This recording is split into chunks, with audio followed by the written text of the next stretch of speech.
Hello guys, ઇન્ડોએસમાં એકવાર ફરીથી આપ સૌનું સ્વાગત છે. આ વિડીયોમાં આપણે જીપીએસસી ક્લાસ 1-2, પીઆઈ, એસટીઆઈ અને ડીવાયએસઓ માટે જે એક્ઝામ આવવાની છે તો એના રિલેટેડ કરંટ અફેર્સને ડિસ્કસ કરવાના છીએ. અને આ કરંટ અફેર્સ તમને યુપીએસસી 2021ની એક્ઝામમાં પણ ખૂબ જ હેલ્પફુલ થશે. તો આજનો આપણો ફર્સ્ટ આર્ટિકલ ઓપેક પ્લસ કન્ટ્રીઝના બારામાં છે. જુઓ, તમે ન્યૂઝમાં ઘણી વખત ઓપેક જે કન્ટ્રીઝ છે તો એના વિશે સાંભળ્યું હશે. આ ગ્રુપનું ફૂલ ફોર્મ શું થાય છે? Organisation of petroleum exporting countries. પરંતુ આજે આપણે ઓપેક પ્લસના વિશે ડિસ્કસ કરવાનું છે, કારણ કે ડાયરેક્ટ ક્વેશ્ચન બની જાય છે. આ ઓપેક તો તમને ખબર પડી જાય, આજે એના વિશે આપણે ઇન્ફોર્મેશન પણ લઈશું. પરંતુ જો ઓપેક પ્લસ આવી જાય તો ત્યાં તમને કન્ફ્યુઝન ના થવી જોઈએ. એટલા જ માટે આપણે આ ઓપેક પ્લસ અત્યારે ન્યૂઝમાં છે તો એના વિશે થોડી ઇન્ફોર્મેશન લઈએ. તો એકદમ સાદી ભાષામાં તમને કહું કે આ ઓપેક પ્લસ છે શું. તો જો આ એવી કન્ટ્રીઝનું ગ્રુપ છે જે ખાસ કરીને જે ક્રૂડ ઓઇલ છે તો એનું એક્સપોર્ટ તો કરે છે, પરંતુ આ જે કન્ટ્રીઝ છે તો એ ઓપેકની મેમ્બર નથી. સમજી ગયા? તો આને જ ઓપેક પ્લસ કહેવામાં આવે છે. એકદમ સાદી ભાષામાં તમારે યાદ શું રાખવાનું છે કે આ નોન ઓપેક કન્ટ્રીઝ છે. નોન ઓપેક એટલે શું થાય કે જે ઓપેક ગ્રુપ છે તો એની મેમ્બર કન્ટ્રીઝ નથી, પરંતુ આ બધી જે કન્ટ્રીઝ છે તો શું કરે છે? ક્રૂડ ઓઇલનું એક્સપોર્ટ કરે છે. તો એને આપણે ઓપેક પ્લસ કન્ટ્રીઝ કહીએ છીએ. સમજી ગયા? તો દરેક લોકો આને નોટ ડાઉન કરવાનું છે કે આ નોન ઓપેક કન્ટ્રીઝ છે અને આ શું કરે છે? ક્રૂડ ઓઇલનું એક્સપોર્ટ તો કરે છે, પરંતુ જે ઓપેક ગ્રુપ છે તો એની મેમ્બર નથી. એટલા જ માટે આપણે આને શું કહીએ છીએ? ઓપેક પ્લસ કન્ટ્રીઝ કહીએ છીએ. અને આ ઓપેક પ્લસ કન્ટ્રીઝ કઈ કઈ છે દરેક લોકો આને નોટ ડાઉન કરી દેશે. એક્ઝામના પોઈન્ટ ઓફ વ્યૂ રેલેવન્ટ છે. અઝરબાઈજાન છે, પછી બહેરીન છે, બ્રુનેઈ છે, કઝાકિસ્તાન છે, મલેશિયા છે, મેક્સિકો, ઓમાન, રશિયા અને સાઉથ સુદાન અને સુદાન. આટલી કન્ટ્રીઝને ઓપેક પ્લસ કન્ટ્રીઝ કહેવામાં આવે છે. દરેક લોકો નોટ ડાઉન કરજો, એક્ઝામના માટે 100% ઇમ્પોર્ટન્ટ છે. ડાયરેક્ટ ક્વેશ્ચન બની શકે છે. તો આ તો આપણે ઓપેક પ્લસ વિશે ઇન્ફોર્મેશન લીધી. હવે આપણે ઓપેક વિશે પણ ઇન્ફોર્મેશન લઈ લઈએ, કારણ કે આ ઓપેક એક્ઝામના પોઈન્ટ ઓફ વ્યૂ ખૂબ જ રેલેવન્ટ છે. સમજી ગયા? તો ઓપેકનું ફૂલ ફોર્મ તો પહેલા મેં તમને કીધું ને કે organisation of petroleum exporting countries. હવે જો આ જે organisation of petroleum exporting countries છે તો આને ક્યારે બનાવવામાં આવ્યું હતું? તો ઓપેકને 1960માં, દરેક લોકો નોટ ડાઉન કરશે, 1960માં બગદાદ કોન્ફરન્સ થઈ તો ત્યારે આ જે ઓપેક ગ્રુપ છે તો એને બનાવવામાં આવ્યું હતું. કેટલી કન્ટ્રીઝ દ્વારા? તો ઈરાન છે, ઈરાક છે, કુવૈત છે, સાઉદી અરેબિયા અને વેનેઝુએલા. તો આટલી જે કન્ટ્રીઝ છે તો એના દ્વારા મળીને 1960માં જે બગદાદ કોન્ફરન્સ થઈ. બગદાદ છે એ ઈરાક છે, ઈરાક તો આનું કેપિટલ છે. સમજી ગયા? ઈરાકનું કેપિટલ છે તો આ પણ તમારે યાદ રાખવાનું. તો બગદાદ કોન્ફરન્સ થઈ તો ત્યારે 1960માં આને બનાવવામાં આવ્યું હતું. ને અત્યારે હાલ આ ઓપેકની અંદર કેટલી કન્ટ્રીઝ મેમ્બર છે? તો 13 કન્ટ્રીઝ આ ઓપેકની હાલમાં મેમ્બર છે. આ પણ તમારે યાદ રાખવાનું છે. અને 13 કન્ટ્રીઝ કઈ છે તમને ખાસ ખબર હોવી જોઈએ. ડાયરેક્ટ અહીંયાથી ક્વેશ્ચન બની શકશે. સમજી ગયા?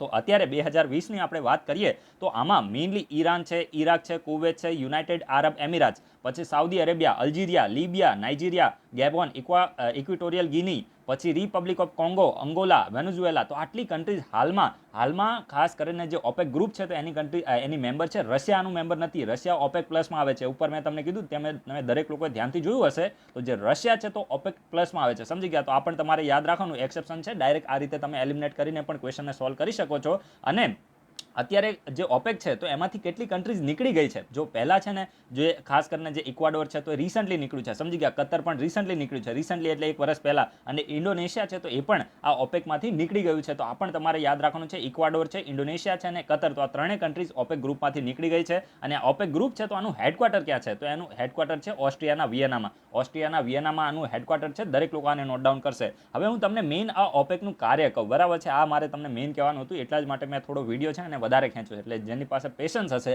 એ લોકો આને સાંભળશે. તો જો ઓપેકનું મેઇન કાર્ય શું છે? તો જો આ છે ને તો વર્લ્ડની માર્કેટમાં શું કરે છે? જે ક્રૂડ ઓઇલ હોય, સમજી ગયા? તો એની પ્રાઇસને છે ને સ્ટેબલાઇઝ કરવાનું કાર્ય કરે છે. સમજી ગયા? એ તમે હવે કઈ રીતે સમજો? જો અત્યારે કોવિડ-19 ક્રાઇસિસ થઈ ને તો આજથી થોડા મહિના પહેલા તમને ખબર હશે કે જે ઓઇલના પ્રાઇસ છે એકદમ છે ને ડાઉન થઈ ગયા હતા. સમજી ગયા? તો એક વસ્તુ યાદ રાખજો, જ્યારે પણ કોઈ પણ જે પ્રોડક્ટ હોય એની પ્રાઇસ ડાઉન થાય તો અલ્ટિમેટલી એના જે પ્રોડ્યુસર હોય તો એને શું થાય? નુકસાન થાય ને. તો એવી જ રીતે થયું શું કે જ્યારે ક્રૂડ ઓઇલની પ્રાઇસ છે તો ડાઉન થઈ ગઈ તો ત્યારે શું થયું કે જે ઓપેક કન્ટ્રીઝ છે તો એ બધાએ ડિસિઝન શું લીધો કે ભાઈ આપણે છે ને જે ક્રૂડ ઓઇલનું આપણે પ્રોડક્શન કરીએ છીએ એને શું કરી દેવાનું? ઓછું કરી દેવાનું. એક વસ્તુ આપણે જો ઇકોનોમી તમે બધાએ રીડ કરી હશે, સમજ્યા? એને તમે કોન્સેપ્ટ પણ સમજ્યા હશો કે જ્યારે કોઈ પણ વસ્તુની સપ્લાય વધી જાય, બરાબર છે, અને સામે માંગ ઓછી હોય તો શું થાય? સપ્લાય વધી જાય અને માંગ ઓછી હોય તો ત્યારે શું થાય કે જે પ્રાઇસ છે તો એ ડાઉન થઈ જાય. તમે યાદ રાખજો, ઇકોનોમીનો કોન્સેપ્ટ છે કે જ્યારે કોઈ પણ વસ્તુની સપ્લાય, માની લો કે જે ડિમાન્ડ છે તો 50ની છે, પરંતુ સામે જે સપ્લાય છે તો એ 100ની છે, બરાબર છે? તો આ કન્ડિશનની અંદર શું થાય કે એ જે પ્રોડક્ટ છે તો એની પ્રાઇસ ડાઉન થઈ જાય છે.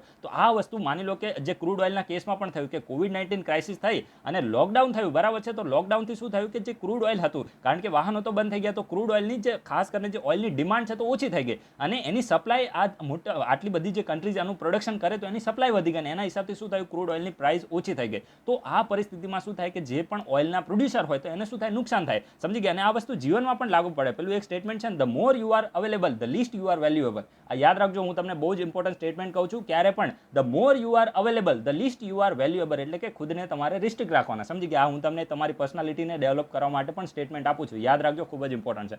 હવે જો આપણે મેઇન ટોપિક ઉપર આવી જઈએ તો જ્યારે આ પ્રકારની પરિસ્થિતિ ઊભી થાય કે જ્યારે ક્રૂડ ઓઇલના પ્રાઇસ એકદમ ડાઉન થઈ જાય અથવા તો ક્રૂડ ઓઇલના પ્રાઇસ એકદમ વધી જાય, બરાબર છે. તો આ પરિસ્થિતિને રોકવા માટેનું કાર્ય કોણ કરે છે, તો ઓપેક કન્ટ્રીઝ કરે છે. હવે કઈ રીતે?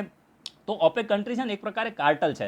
આ લોકો છે ને બધા સાથે મળીને ભેગા થાય અને નક્કી કરી લે કે ભાઈ જો છે ને માર્કેટની અંદર જે પ્રાઇસ છે ને હવે ડાઉન થઈ ગઈ છે, બરાબર. તો ભાઈ આપણને હવે નુકસાન થઈ રહ્યું છે, તો હવે આપણે બધા શું કરીએ, આપણે બધા સાથે મળીને જે ક્રૂડ ઓઇલ છે ને એનું પ્રોડક્શન જ ઓછું કરી દઈએ. સમજી ગયા. એટલે માર્કેટની અંદર શું થશે, ડિમાન્ડ વધી જશે અને પ્રોડક્શન જો ઓછું હશે તો એનો મતલબ શું થયો કે ભાઈ ડિમાન્ડ વધારે છે અને પ્રોડક્શન ઓછું છે, તો ત્યારે શું થશે, તો પછી પેલો કહેવાય ને કે માન ખાઈને કહેવાય ને કે પૈસા એના વધારી દેશે. સમજી ગયા. તો હું તમને કોન્સેપ્ટ સમજાવું છું કે જ્યારે પણ ડિમાન્ડ વધારે હોય અને એની સપ્લાય ઓછી હોય તો ત્યારે શું થાય, ઓટોમેટિક પ્રાઇસ વધી જાય અને જ્યારે પ્રાઇસ વધી જાય તો એનો ફાયદો કોને થાય, તો પ્રોડ્યુસર કન્ટ્રીઝને થાય. સમજી ગયા. તો એટલા જ માટે આ પ્રાઇસને મેન્યુપ્યુલેટ કરવાનું કાર્ય કોણ કરે છે, તો ઓપેક કન્ટ્રીઝ કરે છે. દરેક લોકો આને નોટ ડાઉન કરશે, એક્ઝામના પોઈન્ટ ઓફ વ્યૂ રેલેવન્ટ છે કે જ્યારે પણ જે વર્લ્ડની ઇકોનોમી છે તો એની અંદર માની લો કે જે ઓઇલના પ્રાઇસ ડાઉન થઈ જાય તો આ લોકો શું કરે છે, પ્રોડક્શનને ઓછું કરી દે છે અને પ્રોડક્શન જ્યારે ઓછું થાય અને પછી જ્યારે માંગ વધારે હોય તો એ કન્ડિશનની અંદર જે ઓઇલના પ્રાઇસ શું થાય છે, વધી જાય છે. અને માની લો કે ઓઇલના પ્રાઇસ ખૂબ જ વધી ગયા, ઓઇલના પ્રાઇસ માર્કેટની અંદર વર્લ્ડની માર્કેટમાં ખૂબ જ વધી ગયા, તો આ લોકો શું કરે છે, સામે આ લોકો પ્રોડક્શનને વધારી દે છે.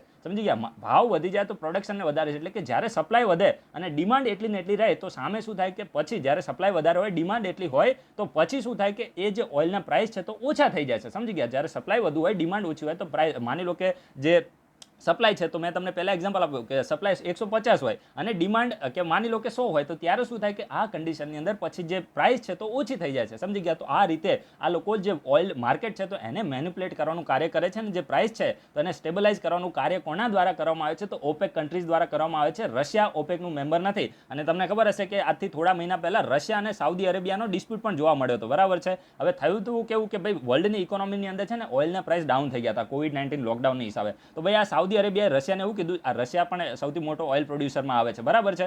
તો આ જે ખાસ કરીને સાઉદી અરેબિયાએ રશિયાને એવું કીધું ભાઈ તમે છે ને એક કામ કરો, જે ઓઇલનું પ્રોડક્શન છે તમે અત્યારે ઓછું કરી દો, કારણ કે અત્યારે શું થાય છે કે ભાઈ ભાવ એકદમ ડાઉન થઈ ગયા છે ને આપણને બધાને નુકસાન થઈ રહ્યું છે, બરાબર. અમને પણ નુકસાન થાય છે ને તમને પણ થાય છે. તો રશિયા એવું બોલ્યું કે ભાઈ તમે છે ને તમારે પ્રોડક્શન ઓછું કરવું હોય તો કરો, અમારે કરવું નથી, બરાબર છે. ભાઈ અમારે તો અત્યારે ઇન્કમ કમાવી છે, તો આવું રશિયાએ કીધું, બરાબર છે. તો ભાઈ આ જે હતા ને પેલા કિંગ, તો એમનો થોડો મગજ છટકી ગયો, બરાબર, કે ભાઈ હવે તને છે ને અમારે સબક શીખવાડો. પછી આ ભાઈએ શું કર્યું, સાઉદી અરેબિયાએ હતું ને કે ભાઈ અમારી ઇકોનોમી તો ફક્ત ને ફક્ત ઓઇલ ઉપર છે પણ અમારી પાસે તો પૈસા છે અને આ રશિયાની ઇકોનોમી એટલી બધી વધારે સદ્ધર નથી, યાદ રાખજો. તો આ સાઉદી અરેબિયા પછી આને સબક શીખવાડવા માટે શું કર્યું, એકદમ બમ્પર પ્રોડક્શન શરૂ કરી દીધું. એટલું બધું પ્રોડક્શન કરી દીધું કે એકદમ જે ઓઇલના પ્રાઇસ છે તો નીચે આવ્યા. નુકસાન અલ્ટિમેટલી કોને થયું, અલ્ટિમેટલી જે નુકસાન છે તો રશિયાને થયું. રશિયા માન્યું હોત તો આ પરિસ્થિતિ ઊભી ના થાત અને ઓટોમેટિક જે પ્રાઇસ છે તો વધી જાય. સમજી ગયા. અત્યારે તમને ખબર હશે કે થોડા મહિના પહેલા એકદમ ઓઇલના જે પ્રાઇસ છે તો ડાઉન થઈ ગયા હતા. તો એ આ બંને વચ્ચે જે કહેવાય ને કે ટક્કર થઈ તો એ જ એનું મેઇન રીઝન હતું. પછી રશિયા છે તો એને થોડું કોમ્પ્રોમાઇઝ કરવું પડે અને પછી જે પ્રાઇસ છે તો સ્ટેબલાઇઝ થયા, બરાબર છે. તો આ રીતે તમારે મેં એકદમ લિંક કરાવીને તમને પૂરો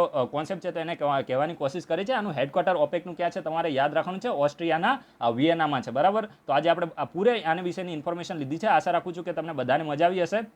હવે જો એક કન્ટ્રી હતી ને જેનું નામ છે ગેબોન, તો ગેબોને છે ને 1995માં જે ઓપેક છે તો એની જે એની જે મેમ્બરશિપ છે તો એને છોડી દીધી હતી, પરંતુ એક વખત ફરીથી એને 2016માં જોઈન કરી દીધું છે. તો આ તો જૂનો છે, આ કન્ટેમ્પરરીમાં છે, એટલે અત્યારે આના ઉપર ક્વેશ્ચન આવવાની સંભાવના નથી. પણ આ તમે ખાસ યાદ રાખજો, આ ઇક્વાડોર અને જે કતર છે તો આને લેટેસ્ટ જે ઓપેક છે તો એને છોડ્યું છે. આ તમારે ખાસ યાદ રાખવાનું છે, ઇક્વાડોર અને કતરે લેટેસ્ટ ઓપેકને છોડ્યું છે. તો હવે જો આ જીપીએસસી અને યુપીએસસી થોડી છે ને સ્માર્ટ બોડી છે. હવે તમને છે ને માની લો કે કન્ફ્યુઝ કરવા હોય ને તો હું યુપીએસસીને તમને વધારે મારો અનુભવ છે એટલે હું તમને કહીશ, યુપીએસસી તમને છે ને 6-7 કન્ટ્રીઝ આપશે, બરાબર છે. પછી એ કન્ટ્રીઝમાં છે ને તમને એક આપી દેશે કતર, એક તમને કન્ટ્રીઝ આપશે કતર, અને ઉપર શું પૂછશે કે આમાંથી કઈ કઈ કન્ટ્રીઝ એ ઓપેકની મેમ્બર છે, અને તમને ઓપ્શન પણ એ રીતે સેટ કરીને આવશે કે તમે ખાલી કતરને એલિમિનેટ કરી દેશો ને તો પૂરો તમારો જવાબ ડિડ્યુસ થઈ જશે, સમજી ગયા? એટલા જ માટે હું તમને કહું છું કે હંમેશા તમારે એક્સેપ્શનને ધ્યાનમાં લેવાનું છે, અને તમે એકદમ સ્માર્ટ રહીને પ્રિપેરેશન કરશો તો આસાનીથી યુપીએસસીનું પ્રિલિમનું એક્ઝામનું પેપર નીકળી જાય, બરાબર છે? તો એ રીતે તમારે પ્રિપેરેશન કરવાની છે, અને આ જે એક્સેપ્શન આવતા હોય એને તમે ધ્યાનમાં રાખો તો આસાનીથી તમારો સ્કોર છે તો એ તમે કરી શકો છો.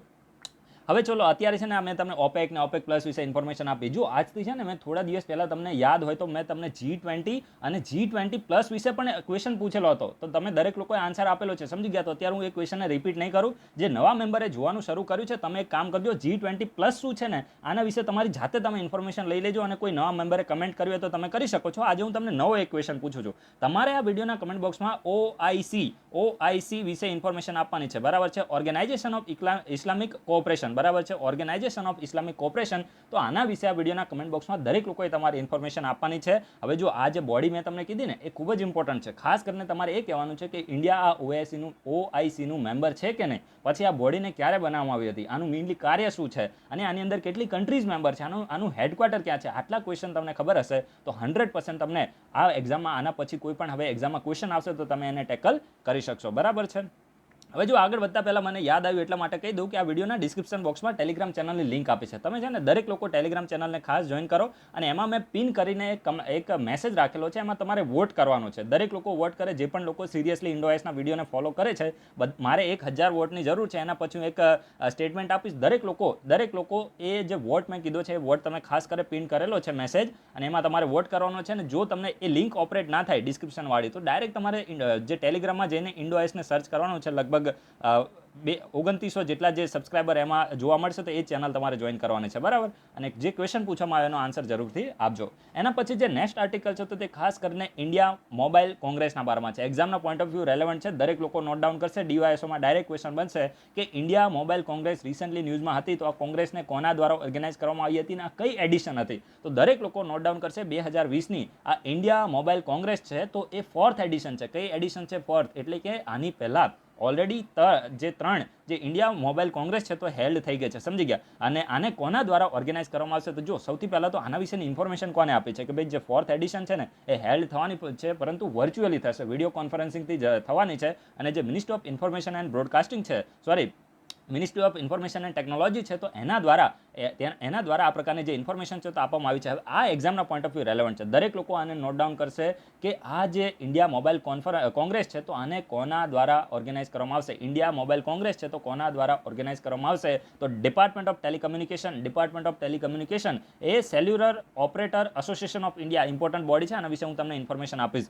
જે department of telecommunication A cellular operator association of India છે તો એની સાથે મળીને આ ઇન્ડિયા મોબાઈલ જે કોંગ્રેસ છે તો એને ઓર્ગેનાઇઝ કરાવશે, અને 2020ની ચોથી હશે. ફરીથી બોલું છું, દરેક લોકો આને નોટ ડાઉન કરશે. અને આની અંદર 50થી વધારે કન્ટ્રીઝ છે તો પાર્ટિસિપેટ કરવાની છે, અને 110થી વધારે ગ્લોબલ સ્પીકર આવશે, સ્ટાર્ટઅપ ને આ બધું ફાલતુ વસ્તુ છે. અહીંયાથી કોઈ ક્વેશ્ચન આવે ભાઈ, સમજી ગયા? આ તો જસ્ટ ખાલી ઇન્ફોર્મેશન માટે છે, કોના દ્વારા ઓર્ગેનાઇઝ કરવામાં આવશે આ તમારે ખાસ નોટ ડાઉન કરવાનું છે. અને આ વર્ષની થીમ શું છે? થીમ તમે નોટ ડાઉન કરી દેજો. DYSOમાં કદાચ થીમ આવી જાય, GPSC ક્લાસ 1-2માં આવતી નથી.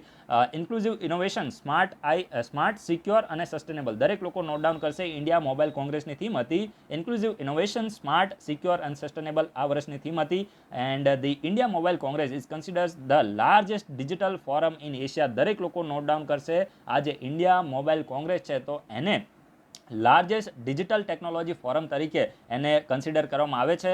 And bring together the government, industry, academia, બરાબર છે? એટલે કે જે ગવર્મેન્ટ છે, ઇન્ડસ્ટ્રી છે, અને જે પણ જે કોલેજના એના વિદ્યાર્થીઓ હોય તો એને એક પ્લેટફોર્મ ઉપર લાવે છે. અને મેઇનલી આમાં જે IoT છે એટલે કે ઇન્ટરનેટ ઓફ ધ થિંગ્સ છે, આર્ટિફિશિયલ ઇન્ટેલિજન્સ છે, 5G ના બધા ઉપર મેઇનલી આમાં ડિસ્કશન ને બધું કરવામાં આવે છે. તો આ મોટી વાતો થઈ, અહીંયાથી ક્વેશ્ચન ના આવે. હવે આ cellular operator association of India વિશે હું તમને થોડી ઇન્ફોર્મેશન આપું તો આ જે બોડી છે તો આને ક્યારે કોન્સ્ટિટ્યુટ કરવામાં આવી હતી? તો 1995માં 1995માં આ બોડી છે તો એને કોન્સ્ટિટ્યુટ કરવામાં આવી હતી. આ એક NGO છે, બરાબર છે? નોન ગવર્મેન્ટલ સોસાયટી છે. દરેક લોકો આને નોટ ડાઉન કરશે, નોન ગવર્મેન્ટલ સોસાયટી છે. And the cellular operator association of India's vision is to establish the India as the global leader of the mobile communication infrastructure, product and service. એટલે કે જે mobile communication છે તો એનું જે infrastructure છે, product છે અને સર્વિસમાં ઇન્ડિયાને ગ્લોબલ લીડર તરીકે એસ્ટાબ્લિશ કરવું આનું વિઝન છે, બરાબર છે? તો આ તમારે બેઝિક ઇન્ફોર્મેશન યાદ રાખવાની છે. 1995માં આને સેટઅપ કરવામાં આવ્યું હતું.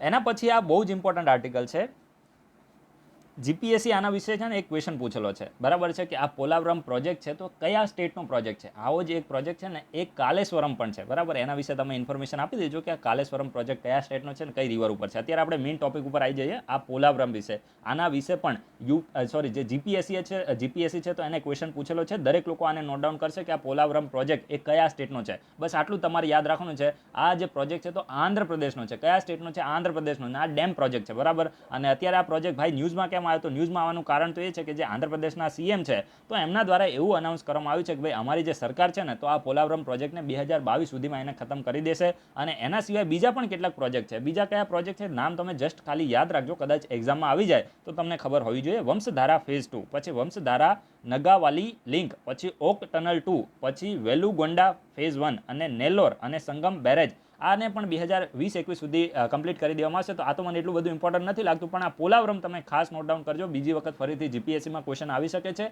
આ જે પ્રોજેક્ટ છે પોલાવરમ પ્રોજેક્ટ તો આંધ્રપ્રદેશનો છે.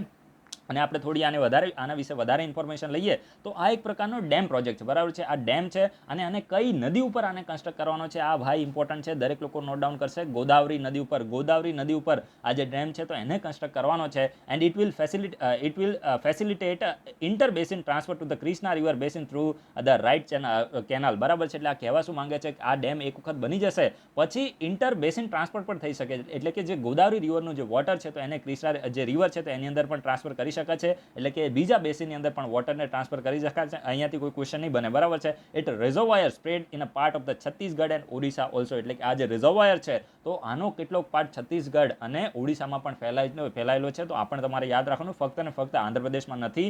The project is a multipurpose. જો આ મલ્ટીપર્પઝ પ્રોજેક્ટ છે, મેઇનલી આમાં ઇરિગેશન એટલે કે સિંચાઈ માટે, પછી હાઇડ્રો પાવરને જનરેટ કરવા માટે અને જે ડ્રિંકિંગ વોટર છે તો એની માટે પણ આ જે પ્રોજેક્ટ છે તો હેલ્પફુલ થવાનો છે.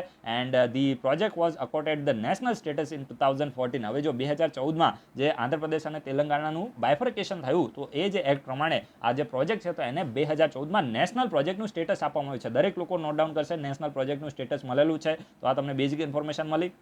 હવે મેં તમને એક કાલેશ્વરમ પ્રોજેક્ટ વિશે ક્વેશ્ચન પૂછ્યો ને તો એનો તમે આન્સર આપજો કે કયા સ્ટેટનો પ્રોજેક્ટ છે ને કઈ રિવર ઉપર છે, બરાબર છે. આ થોડું ઇમ્પોર્ટન્ટ છે, દરેક લોકો આન્સર આપજો. આમ તો આપણે એના વિશે ઘણી વખત ડિસ્કસ કરેલું છે.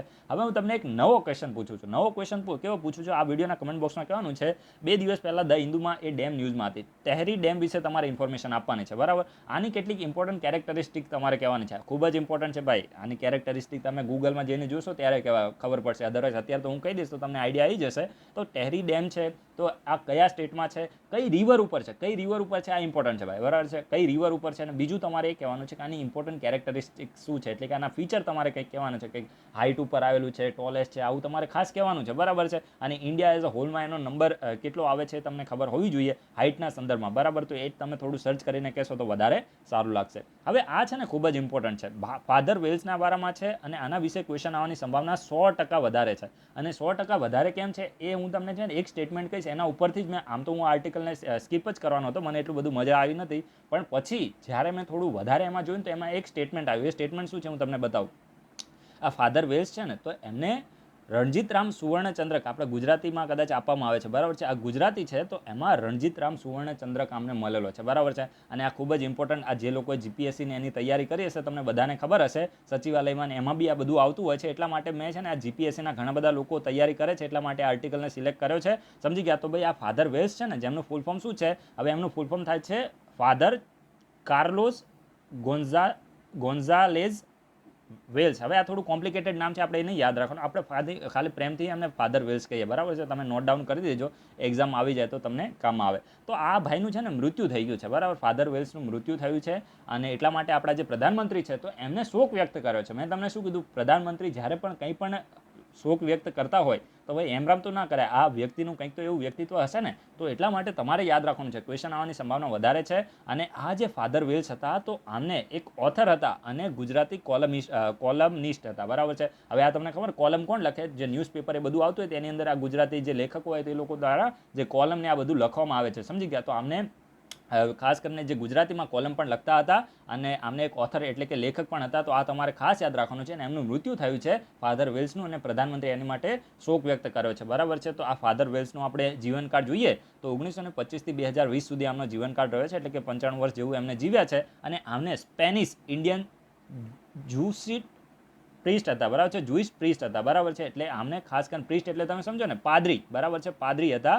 અને આમને ઓથર પણ હતા, એટલે કે સ્પેનિશ ઇન્ડિયન આમને પાદરી અને લેખક પણ હતા. તો આ બધું તમે ફેક્ટ છે યાદ રાખજો, આમાં કંઈ સમજવાનું ના હોય, બરાબર છે. મને આમ તો આવા બધામાં કંટાળો આવતો હોય છે, પણ આપણે હવે ડિસ્કસ તો કરવું પડે, કારણ કે મેજોરિટી લોકો જીપીએસસીની તૈયારી કરે છે, એટલે આપણે બધું જે એક્ઝામને ધ્યાનમાં લઈને આ પ્રકારનું જે ટોપિક છે તો એને ડિસ્કસ પણ કરવા પડે. તો આમને મેઇનલી જે ગુજરાતી અને મેથેમેટિક્સ છે તો એમાં એક્સટેન્સિવલી જે લખાણનું કાર્ય છે એમને કરેલું છે, અને આમને ઇંગ્લિશ અને સ્પેનિશ ભાષામાં પણ લખાણનું જે કાર્ય છે તો એ કરેલું છે, બરાબર છે. And he was recipient of the Ranjitram Suvarnachandrak. દરેક લોકો નોટ ડાઉન કરશે, આમને રણજીતરામ સુવર્ણચંદ્રક મળેલો છે, બરાબર છે. અને આ જે ગુજરાતી લિટરેચરનો હાઈએસ્ટ એવોર્ડ આને માનવામાં આવે છે, બરાબર છે. આના વિશે આપણને વધારે ખબર નથી, તમે દરેક લોકો આને નોટ ડાઉન કરજો. અને 1978માં અમને જે રણજીતરામ સુવર્ણચંદ્રક છે તો એ મળેલો છે. અને કહેવાય ને કે હી વોઝ ધ ફર્સ્ટ, આ પણ ઇમ્પોર્ટન્ટ સ્ટેટમેન્ટ છે, he was the first foreigner recipient of the prize. અને રણજીતરામ સુવર્ણચંદ્રક કોઈ ફોરેનરને મળ્યો હોય તો એવા અમને પહેલા હતા, સમજી ગયા, પહેલા ફોરેનર હતા જેમને આ રણજીતરામ સુવર્ણચંદ્રક મળેલો છે. તો આ ફેક્ટ તમે યાદ રાખજો, એક્ઝામના પોઈન્ટ ઓફ વ્યૂ રેલેવન્ટ છે, આમાં કંઈ સમજવાનું ના હોય, બરાબર છે, આમાં કંઈ સમજવાનું ના હોય, આ બધું ફેક્ટ છે.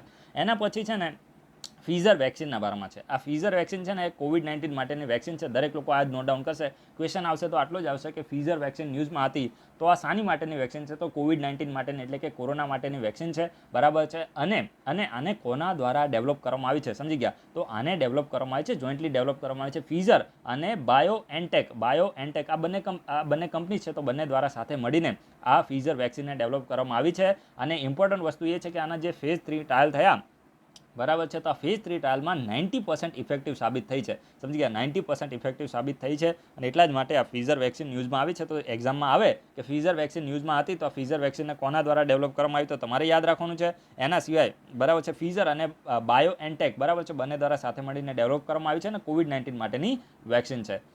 એના પછી જે નેક્સ્ટ આર્ટિકલ છે તો તે ખાસ કરીને office cum residential complex of income tax appellate ટ્રિબ્યુનલના બારામાં છે, એક્ઝામના પોઈન્ટ ઓફ વ્યૂ રેલેવન્ટ છે. આ જે ઇન્કમ ટેક્સ અપીલેટ ટ્રિબ્યુનલ છે તો આને મધર ટ્રિબ્યુનલ પણ કહેવામાં આવે છે, સમજી ગયા? તો હવે આના વિશે આપણે થોડી વધારે ઇન્ફોર્મેશન લઈએ. તો પ્રધાનમંત્રીએ જે ઓડિશાનું જે કટક છે તો ત્યાં આ ઇન્કમ ટેક્સ અપીલેટ ટ્રિબ્યુનલ છે, તો આનું જે નવી જે state of the art office cum residential complex છે તો આને ઇનોગ્યુરેટ કર્યું છે. તો આપણી માટે ઇમ્પોર્ટન્ટ નથી, મારે તમને આ ઇન્કમ ટેક્સ અપીલેટ ટ્રિબ્યુનલ વિશે ઇન્ફોર્મેશન આપી છે. તો આ એક સ્ટેચ્યુટરી બોડી છે. સ્ટેચ્યુટરી એટલે તમે સમજો ને, જેને પાર્લામેન્ટમાં એક્ટ પસાર કરીને બનાવવામાં આવે ને પ્રેસિડેન્ટ એના ઉપર સાઇન કરે, એ જે બિલ પછી જે પણ બોડી બને એને આપણે સ્ટેચ્યુટરી વૈધાનિક સંસ્થા કહીએ છીએ, સમજી ગયા? તમે લક્ષ્મીકાંતમાં બધું આના વિશે વાંચ્યું હશે. તો આ એક સ્ટેચ્યુટરી વૈધાનિક સંસ્થા છે. અને મેઇનલી હવે જો આમાં થાય શું કે અપીલેટ ટ્રિબ્યુનલ એટલે તમે સમજો ને, માની લો કે કોઈ પણ ઇન્કમ ટેક્સનું ટ્રિબ્યુનલ હોય, બરાબર છે, તો એને કોઈ પણ ડિસ્પ્યુટ વિશે જજમેન્ટ આપ્યું હોય ને તમે એ જજમેન્ટથી તમે સેટિસ્ફાય ના થાવ તો તમે પછી આ અપીલેટ ટ્રિબ્યુનલમાં જઈ શકો, સમજી ગયા? અપીલેટ ટ્રિબ્યુનલ એટલે અપીલ કરવા માટેનું ટ્રિબ્યુનલ.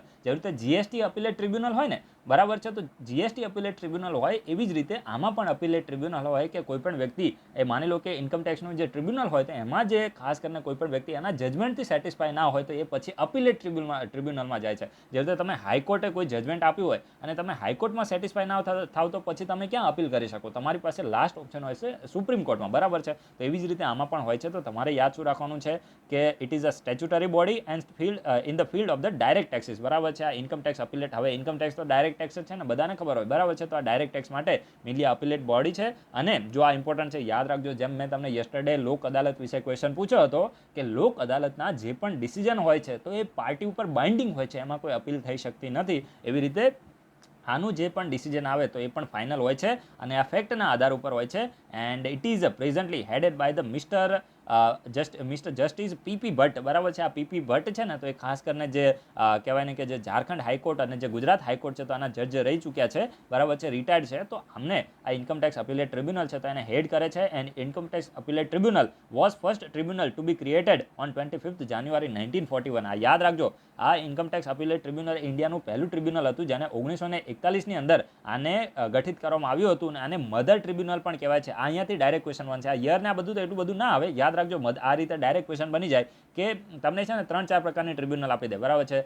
જે ખાસ કરીને એક તો સેન્ટ્રલ ગવર્મેન્ટના એમ્પ્લોય માટેની ટ્રિબ્યુનલ હોય, પછી માની લો કે જે આર્મી પર્સનલ માટેની ટ્રિબ્યુનલ હોય, જીએસટી અપીલેટ ટ્રિબ્યુનલ હોય, અને પછી તમને એમ પૂછે કે આમાંથી જે મધર ટ્રિબ્યુનલ તરીકે કોને ઓળખવામાં આવે છે, તો ત્યારે તમને ખબર હોવી જોઈએ કે જે ઇન્કમ ટેક્સ અપીલેટ ટ્રિબ્યુનલ હોય તેને મધર ટ્રિબ્યુનલ તરીકે ઓળખવામાં આવે છે. And starting with the 3 benches in 1941 Delhi, Bombay, Kolkata, it has now grown to 63 benches, બરાબર છે. એટલે જો શરૂઆત તો જ્યારે આની 1941માં થઈ તો ફક્ત આની 3 જ બેચ હતી, બરાબર છે.